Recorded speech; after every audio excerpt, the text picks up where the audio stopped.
പിന്നെ ഏറ്റവും വലിയ ഒരു സംഭവം എന്താണെന്ന് വെച്ച് കഴിഞ്ഞാൽ ഇതൊരു ഹാഷ് ബാക്ക് ആണ്, കുറച്ചുകൂടെ സ്പോർട്ടിയർ ആയിട്ടുള്ള ഒരു ഹാഷ് ബാക്ക് ആണ്. അങ്ങനത്തെ ഒരു കൺസിഡറേഷൻ ഒക്കെ എടുക്കുന്ന ഒരു സമയത്താണെങ്കിലും ഇതിന് ഗ്രൗണ്ട് ക്ലിയറൻസ് പ്രോബ്ലം ഉണ്ടായിട്ടില്ല. അതായത് ഇതിനകത്ത് ഫോർഡ് എൻഡ്യൂറോൺ അല്ലെങ്കിൽ ടൊയോട്ടയുടെ ഫോർച്യൂണറാണ് ഇരിക്കുന്നത്. പക്ഷേ എനിക്കൊരു ചെറിയ കാർ വൈഫിന് എടുത്ത് കൊടുത്തു കഴിഞ്ഞാൽ എനിക്കത് എടുത്ത് പെരുമാറാൻ വാട്സ്ആപ്പ് യൂട്യൂബ്. അപ്പം എല്ലാവർക്കും പുതിയൊരു വീഡിയോയിലേക്ക് സ്വാഗതം. ഇന്ന് നമ്മുടെ കയ്യിലുള്ള കാർ എന്ന് പറയുന്നത് ഹ്യുണ്ടായുടെ i20 N-Line. അപ്പോൾ വരൂ നമുക്ക് അകത്തിരുന്ന് സംസാരിക്കാം.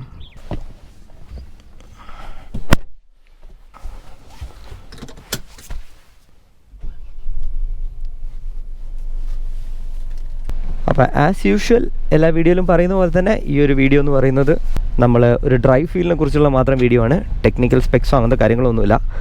ഈ ഒരു വണ്ടി എന്ന് പറയുന്നത് നമ്മുടെ i20യുടെ N-Line N8 ടർബോ പെട്രോളാണ്, top of the variant with a manual gear box. അപ്പം ഈ ഒരു വണ്ടി ഓൾമോസ്റ്റ് ഒരു 800 കിലോമീറ്റേഴ്സ് പ്ലസ് ഞാനിപ്പോൾ ഓടിച്ച് കഴിഞ്ഞിട്ടുണ്ട്. അതിൻ്റെ ഒരു ഫീൽ ആൻഡ് ഫീഡ്ബാക്കിലുള്ളൊരു വീഡിയോ ആണ്. അപ്പം നമുക്ക് വീഡിയോയിലേക്ക് കിടക്കാം.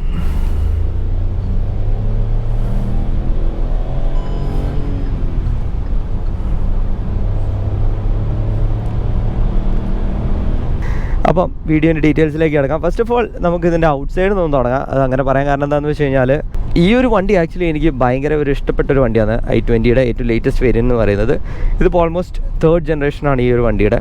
അപ്പോൾ അങ്ങനെ നോക്കുന്ന സമയത്ത് ആദ്യത്തെ ഒരു ജനറേഷൻ വണ്ടി ഞാൻ ഓടിച്ചിട്ടുണ്ട്, അതായത് ദ വെരി ഫസ്റ്റ് i20 എന്ന് പറയുന്നത്. അന്നേ ഈ ഒരു i20നോട് കുറച്ചൊരു താല്പര്യമുള്ള ഒരാളായിരുന്നു ഞാൻ. കാരണം എന്താണെന്ന് വെച്ച് കഴിഞ്ഞാൽ നിങ്ങൾക്ക് അറിയുന്നുണ്ടാവും, പേഴ്സണലി ഒരു ഹോണ്ട സിറ്റി ഫാമിലി കാറായിട്ട് വയ്ക്കുന്ന ഒരാളാണ് ഞാൻ. അപ്പം അന്ന് ഹോണ്ട സിറ്റി വാങ്ങുന്ന ഒരു സമയത്ത് നമുക്ക് എന്താ പറയുക, i20 നോക്കണോ എന്നുള്ളൊരു ആലോചന ഉണ്ടായിരുന്നു. Finally then we came to sedan. പക്ഷേ അന്നും ഇന്നും i20യിൽ എനിക്ക് ഐ കാച്ചി ആയിട്ടുള്ള ഒരു സംഭവം എന്താണെന്ന് വെച്ച് കഴിഞ്ഞാൽ ഇതിൻ്റെ ലുക്സാണ്. പഴയ i20 കാണാൻ നല്ലൊരു ഭംഗിയുണ്ടായിരുന്നു. അതായത് ഒരു റൗണ്ടിഷ് ഡിസൈൻ ആയിരുന്നു. ഇപ്പോഴത്തെ ഡിസൈൻ എന്ന് പറയുന്ന രക്ഷയില്ല, നല്ല സ്പോർട്ടി ആയിട്ടുള്ള ഡിസൈനാണ്. എസ്പെഷ്യലി ഉണ്ടായി i20 ഇഷ്ടപ്പെടുന്ന ആൾക്കാരാണെങ്കിൽ ഈ ഒരു ഡിസൈൻ നിങ്ങൾക്ക് റിജക്റ്റ് ചെയ്യാൻ പറ്റില്ല. കാരണം ദിസ് ഇസ് ഇറസിസ്റ്റിബിൾ എന്ന് തന്നെ പറയണം. കാരണം ഈ N-Lineന് വരുന്ന ആ ഒരു ചെറിയ ഒരു കുറച്ച് ബിറ്റ്സ് ഉണ്ട്. അതായത് ആ ഫ്രണ്ടിൽ കാണുന്ന ആ ഒരു ഗ്രില്ലിൻ്റെ താഴെയായിട്ട് കാണുന്ന ആ ഒരു റെഡ് കളറിലുള്ള ആ ഒരു സ്ട്രൈപ്പ്, പിന്നെ ഇതിൻ്റെ അലോയ് വീൽസ്, ഇതിന് 4 ഡിസ്ക് ബ്രേക്സ് ആണ് വരുന്നത്. പിന്നെ ഇതിൻ്റെ കാലിപ്പേഴ്സ് ആ ഒരു റെഡ് കളർ പെയിൻറ്റ് ചെയ്തിട്ടുണ്ട്. അതൊക്കെ നമുക്ക് ചെറിയ രീതിയിൽ നമ്മുടെ എന്താ പറയുക ഫെറാറിയിൽ നിന്നൊക്കെയുള്ള ഒരു ഇൻസ്പിറേഷനാണ്, അതായത് ഈ കാലിപ്പേഴ്സ് പെയിൻറ്റ് ചെയ്യുക എന്നൊക്കെ പറയുന്നത്. പിന്നെ മൊത്തത്തിൽ ബാക്ക് സൈഡിലേക്ക് നോക്കുകയാണെങ്കിൽ ആ ഒരു ചെറിയ രീതിയിലുള്ള ആ ഒരു റെഡ് സ്ട്രൈപ്സ് ഒക്കെ കൊടുത്തത് ഭയങ്കര ഒരു ഭംഗിയായിട്ടുണ്ട് കാണാൻ. പിന്നെ അത് മാത്രമല്ല അവിടെ ഇവിടെയൊക്കെ ആയിട്ട് N-Line എഴുതിയിട്ടുണ്ട്, അതും കാണാനൊരു ഭംഗിയായിട്ടുണ്ട്.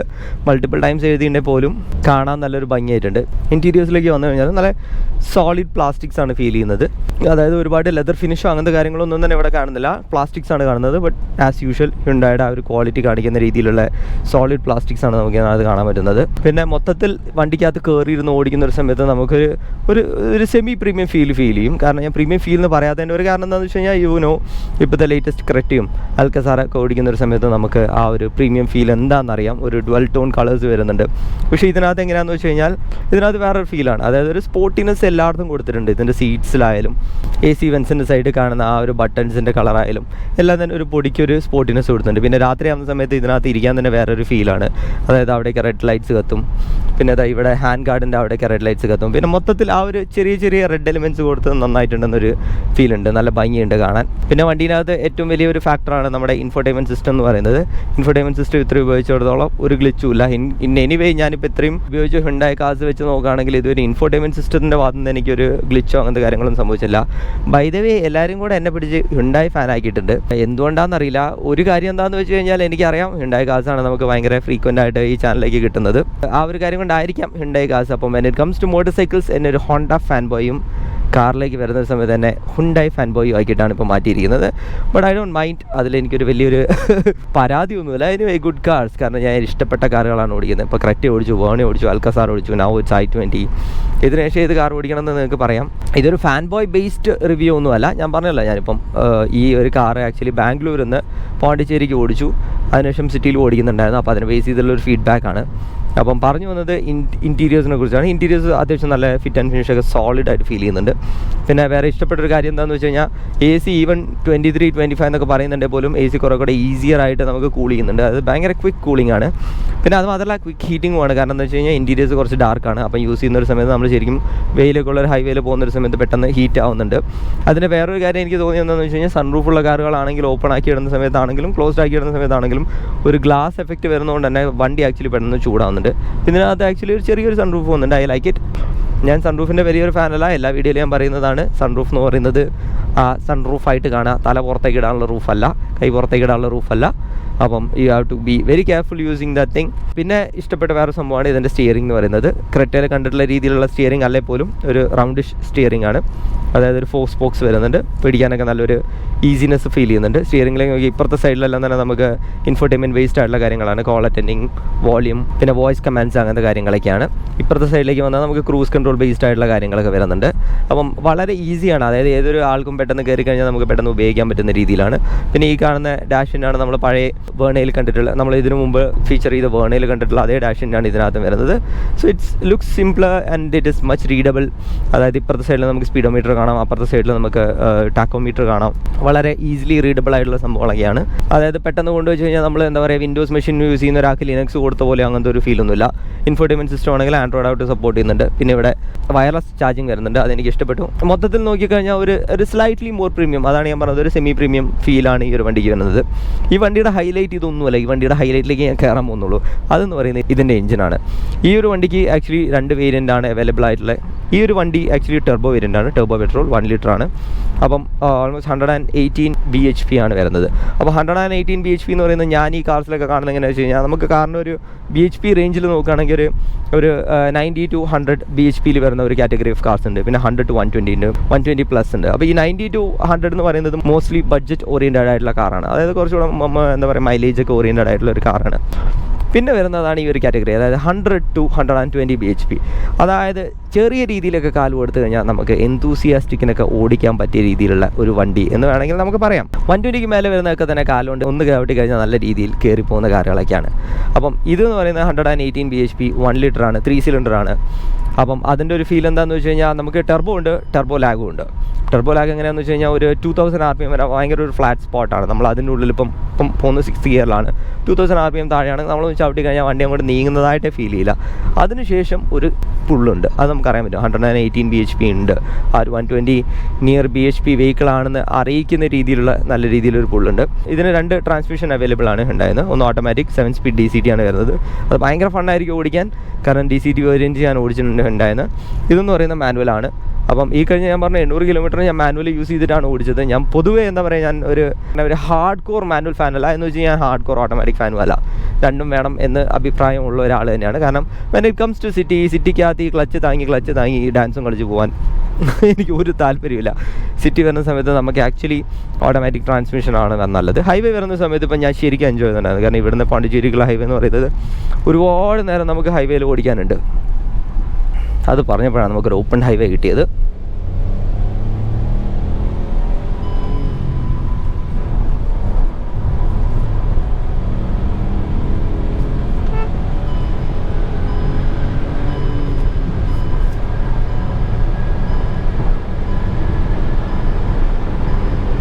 നമ്മളിപ്പോഴും പോയിക്കൊണ്ടിരിക്കുന്നത് 4th ഗിയറിലാണ്.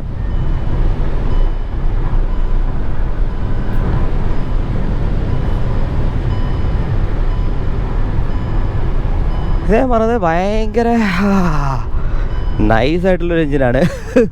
ഒരു ബ്രത്ത് എടുത്തിട്ടാണ് ഞാൻ പറയാൻ കാരണം എന്താണെന്ന് വെച്ച് കഴിഞ്ഞാൽ, it was very nice, it was very smooth. പിന്നെ 3 സിലിണ്ടർ ആയതുകൊണ്ട് തന്നെ കുറച്ചൊന്ന് നോയ്സിയാണ്, നിങ്ങൾ കേട്ടിട്ടുണ്ടാവും ആ ഒരു ഫീൽ അറിയുന്നത്. പിന്നെ ഇതിന് ട്വിൻ എക്സോസ്റ്റ് വരുന്നുണ്ട് പുറത്ത്, ആ ഒരു എക്സോസ്റ്റ് സൗണ്ടും കേൾക്കാൻ പറ്റും. അപ്പം എക്സോസ്റ്റിൻ്റെ ഒരു ഫീൽ എന്താണെന്ന് വെച്ച് കഴിഞ്ഞാൽ, എക്സോസ്റ്റ് സൗണ്ട് നമുക്ക് കേൾക്കാൻ പറ്റും, കുറച്ചൊന്ന് നോയ്സി ആയിട്ട് ഫീൽ ചെയ്യും. വണ്ടി നമ്മൾ ഓൺ ആക്കിയിട്ട് പുറത്ത് പോയി എന്ന് കഴിഞ്ഞാൽ, അയ്യോ ഇത് ഇത്രയും ശബ്ദമുള്ളൊരു വണ്ടിയാണോ എന്ന് നമുക്കൊരു ഫീൽ വരും. കാരണം ഇത്തിരി ഒരു നോയ്സി ഫീൽ വരുന്നുണ്ട്.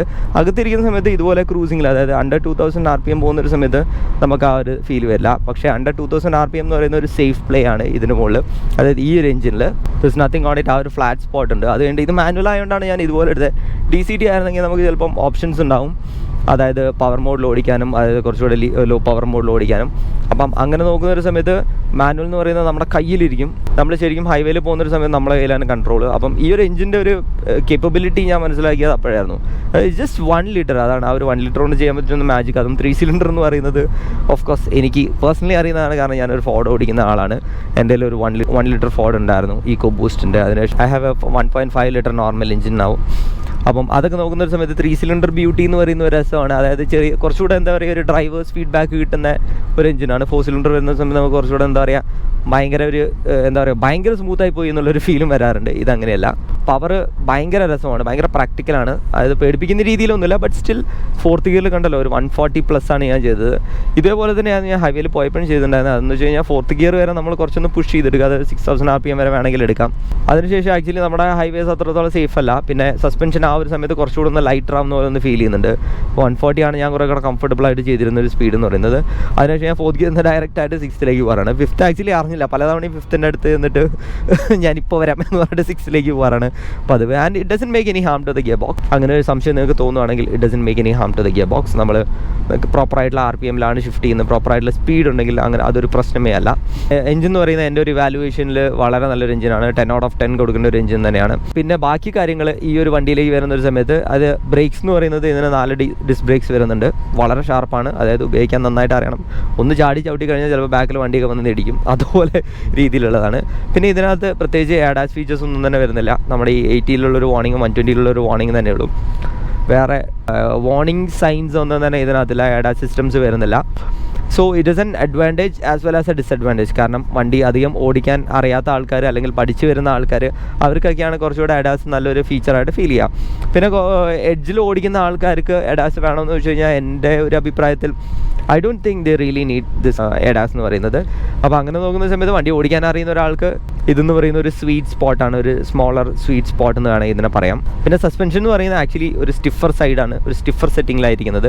മൊത്തത്തിൽ നോക്കിക്കഴിഞ്ഞാൽ നമ്മൾ സീറ്റിലിരുന്ന് ഓടിക്കുന്ന സമയത്തെങ്കിലും അന്ന് റോഡിൽ കാണുന്ന ചെറിയ അണ്ടലേഷൻസ് ഒക്കെ ഇതാ ഫീൽ ചെയ്യുന്നുണ്ട് എനിക്ക് ഉള്ളിൽ. അത് അറിയാനും പറ്റുന്നുണ്ട്, ക്യാബിൻ നോയ്സ് ആയിട്ടും അറിയാൻ പറ്റുന്നുണ്ട്. അപ്പോൾ സസ്പെൻഷൻ കുറച്ച് ടൈറ്ററാണ്. അതിൻ്റെ അഡ്വാൻറ്റേജ് എന്താണെന്ന് വെച്ച് കഴിഞ്ഞാൽ നമ്മൾ കുറച്ചുകൂടെ ഹൈ സ്പീഡ് പോകുന്ന സമയത്ത് നല്ല കോൺഫിഡൻസ് കിട്ടും. അതായത് 140 പോകുന്ന സമയത്ത് നല്ലൊരു കോൺഫിഡൻസ് കിട്ടും. ലോ സ്പീഡ് പോകുന്ന സമയത്ത് കുണ്ടും കുഴിയും പോകുന്ന സമയത്ത് നമ്മൾ അടിച്ച് എന്താ പറയുക മുറത്തിൽ ചേർന്ന പോലെ ചേർന്നു എന്നുള്ള ഫീലൊന്നുമില്ല. കുറച്ചുകൂടെ കംഫർട്ടബിൾ ആയ കാറുകളുണ്ട്, ഇതിനേക്കാളും കംഫർട്ടബിൾ ആയുള്ള സസ്പെൻഷൻ സെറ്റിംഗ് ഉണ്ട്. അതാണ് സസ്പെൻഷൻ എന്നുള്ളൊരു ഫീഡ്ബാക്ക് എന്ന് പറയുന്നത്. പിന്നെ സീറ്റിംഗ് എന്ന് പറയുന്നതും കുറച്ചൊരു സ്റ്റിഫർ ഫീലാണ് ഫീൽ ചെയ്യുന്നത്. കംഫർട്ടബിൾ ആണ്, പക്ഷേ സീറ്റ്സ് മൊത്തം എന്ന് വെച്ച് കഴിഞ്ഞാൽ നമ്മൾ സപ്പോർട്ട് ചെയ്യുന്നത് ഒരു സ്റ്റിഫർ ആയിട്ടുള്ളൊരു ഫീലാണ് നമ്മൾ സപ്പോർട്ട് ചെയ്യുന്നത്. അത് അറിയാൻ പറ്റുന്നുണ്ട്. വേറെ ഒരു സംഭവം ഒബ്സർവ് ചെയ്ത് എന്താണെന്ന് വെച്ച് കഴിഞ്ഞാൽ ആക്ച്വലി ഈ ഒരു കാർ എന്ന് പറയുന്നത് ഒരു ഭയങ്കര ചെറിയ ഫോം ഫാക്ടറുള്ള ഒരു കാറാണ്. എന്ന് വെച്ച് കഴിഞ്ഞാൽ ഒത്തിരി പൊക്കമില്ല, ഒത്തിരി വലുപ്പമില്ല. അപ്പോൾ നമുക്ക് കുറച്ചുകൂടി ഈസി ആയിട്ട് സിറ്റിയിൽ സ്ക്വീസിങ് ചെയ്യാൻ പറ്റും.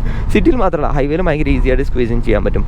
അതിൻ്റെ ഒരു അഡ്വാൻറ്റേജ് ഞാൻ കണ്ട എന്താണെന്ന് വെച്ച് കഴിഞ്ഞാൽ നമുക്ക് ക്ലോസ് ട്രാഫിക്കിലൊക്കെ നമുക്ക് എടുത്തുകൊണ്ട് പോകാൻ വലിയൊരു പേടിയൊന്നും തോന്നില്ല. ഞാൻ പറഞ്ഞു ADAS ഇല്ല, ആ ഒരു സമയത്ത് നമുക്ക് എന്താ പറയുക വാർണിങ്ങോ കാര്യങ്ങളോ ഒന്നും തന്നെ ഉണ്ടാവില്ല. പിന്നെ വേറെ ഒരു അൺവാണ്ടഡ് വാർണിംഗ് എനിക്ക് തോന്നി. അൺവാണ്ടഡ് വാർണിംഗ് അല്ല, അതൊരു വേറൊരു രീതിയിലാണ് എനിക്കത് ഫീൽ ചെയ്തത്. കാരണം എന്ന് വെച്ച് കഴിഞ്ഞാൽ ഡോർസൊക്കെ കുറച്ചുകൂടെ ഒന്ന് വലിച്ചടയ്ക്കേണ്ട ഒരു ഇത് തോന്നി. കാരണം വേറെ കാറുകളിൽ നിന്നൊക്കെ വരുന്ന സമയത്ത് എസ്പെഷ്യലി ഡിക്കി ഒന്ന് വലിച്ചടച്ചില്ലെങ്കിൽ അത് അവിടുന്ന് വാർണിംഗ് മെസ്സേജസ് ഒന്നുമില്ല. അതിനുശേഷം നമ്മൾ ഇവിടെ എത്തുന്ന സമയത്താണ് നമ്മൾ മനസ്സിലാക്കുക ഡിക്കി പ്രോപ്പറായിട്ട് ക്ലോസ് ചെയ്തിട്ടില്ല എന്ന്. പിന്നെ ഡോർസും അങ്ങനെ തന്നെയാണ്. അതായത് സോഫ്റ്റ് ടച്ച് ഡോർസ് പോലെ തോന്നില്ല. കുറച്ചുകൂടെ ഒന്ന് എഫേർട്ട് ഇട്ട് അടച്ചാൽ മാത്രമേ ഡോറ് ക്ലോസ് ആവുന്നു എന്നുള്ളൊരു ഫീൽ വരുന്നുണ്ട്. പിന്നെ എനിക്ക് തോന്നിയിട്ടുള്ള വേറൊരു കാര്യമാണ്, അതായത് മൊത്തത്തിൽ ഇതിൻ്റെ ഒരു ഇൻറ്റീരിയർ സ്പേസ്, അതായത് സീറ്റിംഗ് സ്പേസ് ഒക്കെ നോക്കുന്ന ഒരു സമയത്ത് ഇത് ഡ്രൈവർ സൈഡിൽ നിന്ന് നോക്കുമ്പോഴൊരു കാര്യമാണ് പറയുന്നത്. അതായത് ഷോർട്ടർ ഡ്രൈവേഴ്സിന് കുറച്ചും കൂടെ കംഫർട്ടബിളായിട്ട് രീതിയിലുള്ളൊരു സ്റ്റിയറിംഗ് സ്പേസ് ആയിട്ടും അല്ലെങ്കിൽ ഡ്രൈവേഴ്സ് ബെല്ലുമായിട്ടാണ് ഫീൽ ചെയ്യുന്നത്. അത് പറയാനുള്ള കാരണം എന്താണെന്ന് വെച്ച് കഴിഞ്ഞാൽ കുറച്ചൊന്ന് ടോളർ ആവുന്ന സമയത്ത് എനിക്ക് തോന്നുന്നത് കുറച്ചുകൂടെ ഒരു കാലുവേദന എടുക്കാനുള്ള സാധ്യതയുണ്ട് ഒരു ലോങ് ഡ്രൈവൊക്കെ പോകുന്ന സമയത്ത്. പക്ഷേ ബാക്കിലെ സ്പേസ് വരുന്ന സമയത്തോ കോ പാസഞ്ചർ സൈഡിലെ സ്പേസ് വരുന്ന ഒരു സമയത്തോ അതൊരു പ്രശ്നമല്ല. കാരണം എൻ്റെ കോ പാസഞ്ചർ പറഞ്ഞത് വളരെ കംഫർട്ടബിൾ ആയിരുന്നു എന്നാണ്, ബാക്കിലിരുന്ന ആൾക്കാരും പറഞ്ഞത് വളരെ കംഫർട്ടബിൾ ആയിരുന്നു എന്നാണ്.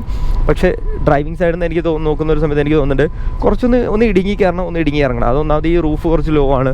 മൊത്തത്തിലുള്ള ഒരു എയറി ഫീൽ ഉണ്ട്, ഒരു സ്പേഷ്യസ് ഫീൽ ഇതിനകത്തുണ്ട്. ബട്ട് സ്റ്റിൽ ഡ്രൈവ് ചെയ്യുന്ന ഒരു സമയത്ത് നമുക്ക് അത്രത്തോളം ഒരു ഫീൽ തോന്നാനുള്ള ഒരു സാധ്യതയില്ല. കാരണം സീറ്റ് ഹൈറ്റ് ലോവർ ആവുന്നതിന് ഒരു ലിമിറ്റേഷൻസ് ഉണ്ട്.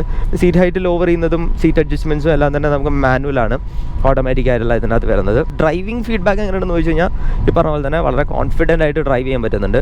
നല്ലൊരു സ്റ്റിയറിംഗ് ഫീഡ്ബാക്ക് കിട്ടുന്നുണ്ട്. പിന്നെ സിറ്റിയിൽ ഓടിക്കുന്ന ഒരു സമയത്ത് യു ടേൺ ഒന്നും വലിയൊരു പ്രശ്നമല്ല. ഞാൻ ഈ പറഞ്ഞ പോലെ തന്നെ ഫോം ഫാക്ടർ അത്രത്തോളം വലുതല്ലാത്തതുകൊണ്ട് നമുക്ക് കുറച്ചുകൂടെ ഈസിയറായിട്ട് ഓടിക്കാൻ പറ്റുന്നുണ്ട്. പിന്നെ ആ ലെഫ്റ്റ് എഡ്ജ് നമുക്ക് കുറച്ചുകൂടി ഈസിയറായിട്ട് സ്പോട്ട് ചെയ്യാനും പറ്റുന്നുണ്ട്. സോ പുതിയൊരു ഡ്രൈവർ ആണെന്നുണ്ടെങ്കിൽ അതൊരു പ്രശ്നമേ അല്ല ഓടിച്ച് പഠിക്കുന്നൊരു സമയത്ത്. പിന്നെ ഏറ്റവും വലിയ ഒരു സംഭവം എന്താണെന്ന് വെച്ച് കഴിഞ്ഞാൽ ഇതൊരു ഹാഷ് ബാക്ക് ആണ്, കുറച്ചുകൂടെ സ്പോർട്ടിയർ ആയിട്ടുള്ള ഒരു ഹാഷ് ബാക്ക് ആണ്. അങ്ങനത്തെ ഒരു കൺസിഡറേഷൻ ഒക്കെ എടുക്കുന്ന ഒരു സമയത്താണെങ്കിലും ഇതിന് ഗ്രൗണ്ട് ക്ലിയറൻസ് പ്രോബ്ലം ഉണ്ടായിട്ടില്ല. അതായത് ഇതിനകത്ത് 3-4 പേരെ വെച്ച് പോകുന്നൊരു സമയത്തും നല്ല രീതിയിൽ കുഴി കൂടെ ഒക്കെ ചാടി പോകുന്നൊരു സമയത്തും ഹമ്പിൾ കൂടെ കയറി പോകുന്നൊരു സമയത്തും ഇതിന് ഗ്രൗണ്ട് ക്ലിയറൻസ് ഇഷ്യൂ തോന്നിയിട്ടില്ല. So that is actually A very good advantage of this car. അതെനിക്ക് അങ്ങനെയാണ് തോന്നുന്നത്. പിന്നെ യു ടേൺ എടുക്കുന്നത് പറയുകയാണെങ്കിൽ നമ്മളിപ്പം 2 ലൈൻ റോഡിൽ നിന്ന് ഒരു 2 ലൈൻ ലൈൻ റോഡിലേക്ക് എടുക്കുകയാണെങ്കിൽ നമ്മൾ ഇപ്പുറത്തെ ലെഫ്റ്റ് ലൈനിൽ എടുക്കുകയാണെങ്കിൽ കംപ്ലീറ്റ് ആയിട്ട് അപ്പുറത്തെ റൈറ്റ് ലൈനിലേക്ക് നമുക്ക് കയറാൻ പറ്റും. അപ്പോൾ അതൊരു ഇഷ്യൂ ആയിട്ട് എനിക്ക് ഫീൽ ചെയ്യുന്നില്ല. പിന്നെ ഞാൻ പറഞ്ഞു ഇതിന് 2 രീതിയിലാണ് ട്രാൻസ്മിഷൻ ഹ്യുണ്ടായി ഓഫർ ചെയ്യുന്നത്. ഒരു 7 സ്പീഡ് DCT വരുന്നുണ്ട്, പിന്നെ ഇത് മാനുവലാണ്. മാനുവലിൻ്റെ ഒരു ഫീഡ്ബാക്ക് എന്താണെന്ന് വെച്ച് കഴിഞ്ഞാൽ പണ്ടത്തെ ഹ്യുണ്ടായി ഗിയർ ബോക്സ് ഒക്കെ കമ്പയർ ചെയ്യുന്ന ഒരു സമയത്ത് ഇത് കുറേ കൂടെ എന്താ പറയുക നല്ലൊരു ഗിയർ ബോക്സ് ആയിട്ട് ഫീൽ ചെയ്യുന്നുണ്ട്. ഫീഡ്ബാക്ക് നന്നായിട്ട് തോന്നുന്നുണ്ട്, ക്ലങ്കിനെസ് ഒന്നും തോന്നുന്നില്ല. പണ്ടത്തെ ഒരു ഹ്യുണ്ടായുടെ ഒരു പ്രശ്നം ഇതായിരുന്നു. I am talking about age old things. ഞാൻ അന്നാണ് i20 ഓടിച്ചത്, അതിനുശേഷം ഞാൻ ഇപ്പോഴാണ് i20 ഓടിക്കുന്നത് തന്നെ. അപ്പം അങ്ങനെ നോക്കുന്ന ഒരു സമയത്ത് ഗിയർ ബോക്സിൻ്റെ ഫീഡ്ബാക്ക് കൊള്ളാം, നല്ല അടിപൊളിയാണ്. പിന്നെ ക്ലച്ച് എന്ന് പറയുന്നത് മോഡറേറ്റ്ലി സോഫ്റ്റാണ്, അതായത് ഹാർഡറും അല്ല സോഫ്റ്റും അല്ല എന്നുള്ള രീതിയിലാണ്. ഡെഡ് പെഡൽ വരുന്നുണ്ട്. ഹൈവേ പോകുന്ന സമയത്ത് നമുക്ക് ഡെഡ് പെഡലിൽ കാല് വയ്ക്കാം. ഈ ഡെഡ് പെഡലിൻ്റെ ഒരു പൊസിഷൻ എന്ന് പറയുന്നത് എൻ്റെ ഹൈറ്റ്, അതായത് ഞാൻ 5'6" ആണ്. എൻ്റെ ഹൈറ്റ് വെച്ചിട്ട് തന്നെ എനിക്ക് തോന്നുന്നത് ഓക്കെ ഫീലാണ്. അപ്പം അത് ഞാൻ പറഞ്ഞാൽ കുറച്ചുകൂടെ ടോൾ ആയിട്ടുള്ള ആൾക്കാർക്ക് ഇത് എന്താ പറയുക ഒരുപാട് കംഫർട്ടബിൾ ആവണം എന്നില്ല. പിന്നെ ഇതിൻ്റെ പ്രൈസിംഗ് എന്ന് പറയുന്നത് 13.25 ആണ് ഇതിൻ്റെ ഓണർ വാങ്ങിച്ചത്, എൻ്റെ ഒരു ഫ്രണ്ടാണ്. അപ്പോൾ അന്ന് അതൊരു ഡിസ്കൗണ്ടഡ് സെയിലാണ്, അതായത് ഇയർ എൻഡൊക്കെ വരുന്ന ഒരു സമയത്ത് നമുക്ക് ഡിസ്കൗണ്ടഡ് സെയിലിന് വണ്ടി കിട്ടാറുണ്ട്. അപ്പം അങ്ങനത്തെ രീതിയിൽ ഒരു 13.25 ഓൺ റോഡ് ഇറങ്ങിയത്. 13.25 ഇത് ഹെൽ ഓഫ് എ വാല്യൂ എന്നാണ് ഞാൻ പറയുന്നത്. കാരണം എന്താ വെച്ച് കഴിഞ്ഞാൽ ഇത്രയും സ്പോർട്ടിയർ ആയിട്ടുള്ള ഇത്രയും എന്തൂസിയാസ്റ്റിക് ആയിട്ടുള്ള ഒരു എഞ്ചിൻ, യൂസ്ഫുൾ ആയിട്ടുള്ള ഒരു സ്പേസ്, കാറിനകത്തുള്ള സ്പേസ്, പിന്നെ കാറിൻ്റെ പുറത്തുള്ള ഡയമെൻഷൻ എങ്ങനെ പോകുന്നു, ഇതൊക്കെ നോക്കുന്ന ഒരു സമയത്ത് ഐ സ്ട്രോങ്ലി ഫീൽ ദാറ്റ് ഈ ഒരു പറഞ്ഞൊരു പ്രൈസ് ടാഗ് ഓൺ റോഡ് പ്രൈസാണ് പറയുന്നത്. It's highly value for money. പിന്നെ ഇതിൻ്റെ മൈലേജ് എങ്ങനെയുണ്ടെന്ന് ചോദിച്ചു കഴിഞ്ഞാൽ 12 to 14 ആണ് സിറ്റിയിൽ കിട്ടുന്നത്. അപ്പോൾ ഇപ്പോൾ ഇതിനകത്ത് ആവറേജ് 17 എന്നൊക്കെ കാട്ടുന്നുണ്ട്. ഹൈവേയിൽ വരുന്നൊരു സമയത്ത് നമുക്കൊരു 14 to 16 ഒക്കെ കിട്ടാറുണ്ട്. 14 to 16 മാത്രമല്ല, ഈവൻ എന്താ പറയുക കുറച്ചുകൂടെ എന്താ പറയുക, ഇത് ഞാൻ പറഞ്ഞത് ഒരു 110 to 120 ഓടിക്കുന്ന സമയത്ത് ഹൈവേയിൽ നമുക്ക് നൈസായിട്ട് 110 120 ക്രൂസ് ചെയ്യാൻ പറ്റും. അത് മാത്രമല്ല നമുക്ക് ലൈനിൽ പോകാൻ പറ്റും. അപ്പോൾ ഞാനൊരു മോട്ടോർ സൈക്ലിസ്റ്റാണ് മെയിനായിട്ടും. അപ്പം എപ്പോഴും നമുക്ക് മനസ്സിലൊരു ലൈൻ ഉണ്ടാകും, അതായത് ഇങ്ങനെയാണ് ഈ ഒരു ലൈൻ പോകുന്നത്. അപ്പം അത് കാറുകാർക്കും ഉണ്ടാകും ലൈൻ എന്ന് പറയുന്നത്, പക്ഷേ മോട്ടോർ സൈക്ലിസ്റ്റിന് അത് കുറച്ചുകൂടെ എന്താ പറയുക എപ്പെക്സ് ഓറിയൻറ്റഡ് ആയിട്ടുള്ള ലൈൻസ് ആയിരിക്കും. അങ്ങനെ നോക്കുന്ന സമയത്ത് ആ ഒരു ലൈനിൽ നിന്ന് ഓടിക്കാൻ പറ്റുന്നൊരു വണ്ടിയാണ്. അപ്പോൾ ആ സമയത്ത് നമുക്ക് ആക്ച്വലി ബ്രേക്സിലധികം യൂസ് ചെയ്യാതെ നമ്മൾ ത്രോട്ടിൽ കൺട്രോളിൽ മാത്രമായിരിക്കും ഓൾമോസ്റ്റ് ഓൾ ദ ടൈം ഓടിക്കുന്നത്. എന്നിട്ട് പോലും എനിക്ക് 15 to 16 മൈലേജ് കിട്ടുന്നുണ്ടായിരുന്നു. അപ്പം നല്ല മൈലേജുമാണ്. പിന്നെ സർവീസ് ഇൻ്റർവൽ എന്ന് പറയുന്നത് ബാക്കി കാർ പോലെ തന്നെ 1 in 10,000 kilometers ആണ് വരുന്നത്. സർവീസ് കോസ്റ്റ് കേട്ടത് 2,000 to 4,000 rupees എന്നാണ് ഞാൻ ഓണേഴ്സിൻ്റെ സൈഡിൽ നിന്ന് കേട്ടത്, which is actually A very good value. കാരണം എന്താണെന്ന് വെച്ച് കഴിഞ്ഞാൽ അത് അത്രത്തോളം ഒരു എക്സ്പെൻസീവ് ആയിട്ടുള്ളൊരു ബിറ്റായിട്ട് തോന്നുന്നില്ല. ഇനി നമുക്ക് ഈ കാറിൻ്റെ ഒരു വേർഡിക്കിലേക്ക് വരാം. അതായത് ഈ ഒരു കാർ ആർക്ക് സെറ്റ് ആവുമെന്ന് ചോദിച്ചു കഴിഞ്ഞാൽ ഞാൻ പറയുന്നത് ഇപ്പോൾ നിങ്ങളൊരു ന്യൂ ടൈം ഒരു ഡ്രൈവറാണ്, അതായത് ആദ്യമായിട്ട് ഒരു വണ്ടി വാങ്ങണം, നല്ല സ്റ്റൈലിഷ് ആയിട്ടുള്ളൊരു വണ്ടി വാങ്ങണം, സ്റ്റാൻഡ് ഔട്ട് ചെയ്തുള്ളൊരു വണ്ടി വാങ്ങണം എന്നൊക്കെ ഉണ്ടെങ്കിൽ നിങ്ങൾക്ക് ഈ ഒരു വണ്ടി നോക്കാം. ആക്ച്വലി ഇപ്പം മാൻലൈൻ എന്ന് പറയുന്നത് ഒരുപാട് പേര് വാങ്ങുന്നൊരു വണ്ടിയാണ്. അപ്പോൾ ഒരു എക്സ്ക്ലൂസിവിറ്റി ഉണ്ടാവില്ല, but still it's a new car, it's a hell of a nice car to look at. അതായത് ഇത് തേച്ച് മിനിക്ക് കൊണ്ടാണെന്ന് കഴിഞ്ഞാൽ എല്ലാവരും നോക്കുന്നത് ഭയങ്കര നമുക്ക് തന്നെ നോക്കാൻ തോന്നുന്നു, അതിൽ ബാക്കിയുള്ളവരൊന്നും കാര്യം നോക്കണ്ട, നമ്മൾ തന്നെ നോക്കി പോകുന്നൊരു കാറാണ്. അങ്ങനത്തെ ഒരു എന്താ പറയുക ഒരു സുന്ദരൻ കാർ എന്ന് വേണമെങ്കിൽ പറയാം. അതല്ലാതെ പിന്നെ എനിക്ക് വേറെ തോന്നുന്നൊരു സംഭവം എന്താണെന്ന് വെച്ച് കഴിഞ്ഞാൽ ഇപ്പോൾ സ്പോർട്ടിയർ ആയിട്ടുള്ള ഒരാൾക്ക് ഒരു കാർ വേണം, ബഡ്ജറ്റ് എന്ന് പറയുന്നത് കുറച്ച് കൺസ്ട്രെയിൻഡ് ആണെന്നുണ്ടെങ്കിൽ ഈ ഒരു കാർ തന്നെയാണ്. 4 സീലിലുള്ള കോമ്പറ്റീറ്റേഴ്സ് എന്ന് പറയുന്നത് ബലീനോ എന്നൊക്കെ വേണമെങ്കിൽ പറയാം, അല്ലെങ്കിൽ ഓൾട്രോസ് ഒക്കെ നോക്കാം. പക്ഷേ എൻ്റെ ഒരു അഭിപ്രായത്തിൽ ഇതിൻ്റെ ശരിക്കുള്ള കോമ്പറ്റീറ്റർ എന്ന് പറയുന്നത് to an extent Volkswagen Polo ആണ്, ഡിസ്കണ്ടിന്യൂഡ് ആണ്. പിന്നെ നമുക്ക് പുണ്ടോ വേണമെങ്കിൽ നോക്കാം. ബട്ട് ഈ 2 കാറുകളുടെ അടുത്തേക്ക് ഈ ഒരു കാറ് നമുക്ക് എന്താ പറയുക പെർഫോമൻസ് മോഡിൽ എത്തിക്കാൻ പറ്റിയിട്ടില്ലെങ്കിലും സ്റ്റിൽ ഇപ്പോൾ ഫോർ സെയിൽ നിൽക്കുന്ന ഒരു പെർഫോമൻസ് മോഡിലുള്ള ഒരു ഹാച്ച് ബാക്ക് കാർ എന്ന് പറയുന്നത് ഇത് തന്നെയാണ്. പിന്നെ വേറൊരു രീതിയിൽ ഞാൻ ഈ കാറിനെ കാണുന്നത് എങ്ങനെയാണെന്ന് വെച്ച് കഴിഞ്ഞാൽ, ഇപ്പം ഞാൻ ഒരുപാട് പേരെ ഇങ്ങനെ കണ്ട് സംസാരിക്കുന്നുണ്ട്, അവർ പറയാറില്ല എൻ്റെ വൈഫിന് ഒരു കാർ വേണം, എൻ്റെ കയ്യിൽ ഇരിക്കുന്ന ഒരു വലിയ കാറാണ്, ഇപ്പം ഒരു വലിയൊരു ഫോർഡ് എൻഡ്യൂറാണ് അല്ലെങ്കിൽ ടൊയോട്ടയുടെ ഫോർച്യൂണറാണ് ഇരിക്കുന്നത്. പക്ഷേ എനിക്കൊരു ചെറിയ കാർ വൈഫിന് എടുത്ത് കൊടുത്തു കഴിഞ്ഞാൽ എനിക്കത് എടുത്ത് പെരുമാറാൻ ഒരു സുഖം തോന്നുന്നില്ല എന്നൊക്കെയാണെങ്കിൽ ഭാര്യയ്ക്ക് വാങ്ങിച്ചു കൊടുക്കാൻ പറ്റിയൊരു കാറാണ്. അതായത് ഒരു അണ്ടർ ഒരു 2000 RPM ഓടിക്കുന്ന ഭാര്യയാണെങ്കിൽ ഭാര്യയ്ക്കും നല്ലൊരു സുഖം ഉണ്ടാവും, അതിൻ്റെ മേലെ ഓടിക്കുന്ന ഒരു സമയത്ത് ഭർത്താവിനും നല്ലൊരു സുഖം ഉണ്ടാവും. ഞാനിപ്പോൾ പറഞ്ഞുകൊണ്ടിരിക്കുന്ന കാറിനെ കുറിച്ചാണ് കേട്ടോ, വേറെ ഒന്നിനെ കുറിച്ചിട്ടല്ല. അപ്പം അതാണ് എൻ്റെ ഒരു ഫീഡ്ബാക്ക്. ടോട്ടലി ഒരു പോസിറ്റീവ് ഫീലാണ് ഈ ഒരു കാറിനെ കുറിച്ച് എനിക്ക് ഫീൽ ചെയ്യുന്നത്. ഒത്തിരി ഇഷ്ടപ്പെട്ട കാര്യം എന്താണെന്ന് വെച്ച് കഴിഞ്ഞാൽ ഡെഫിനറ്റ്ലി ഇതിൻ്റെ എഞ്ചിനാണ്, സംശയമൊന്നുമില്ല. ഇതിൻ്റെ നെഗറ്റീവ്സ് എന്താണെന്ന് ചോദിച്ചു കഴിഞ്ഞാൽ ഈ പറഞ്ഞ പോലെ ഡോർ ക്ലോസ് ചെയ്യുന്ന സമയത്ത് ആ ഒരു ഈസിനെസ് ഫീൽ ചെയ്യുന്നില്ല.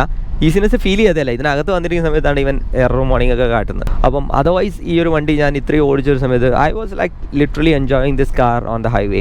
കാരണം പോണ്ടിച്ചേരി ഹൈവേ എന്ന് പറയുന്നത് ആക്ച്വലി അൺഡിവൈഡഡ് റോഡാണ്. അപ്പം ഓവർടേക്ക് ചെയ്യാൻ ഭയങ്കര ബുദ്ധിമുട്ടാണ്, 4th ഗിയറിൽ നമ്മൾ പിടിക്കണം.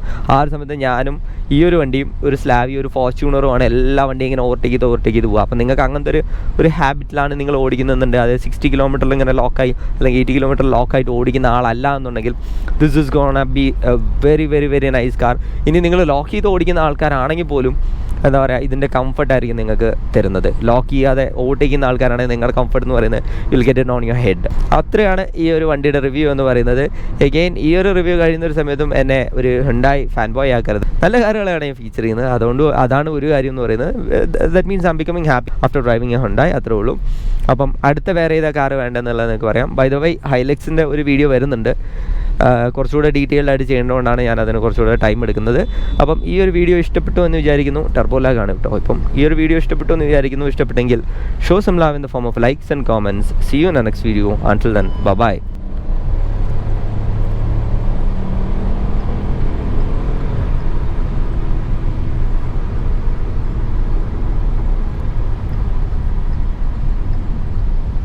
Come on.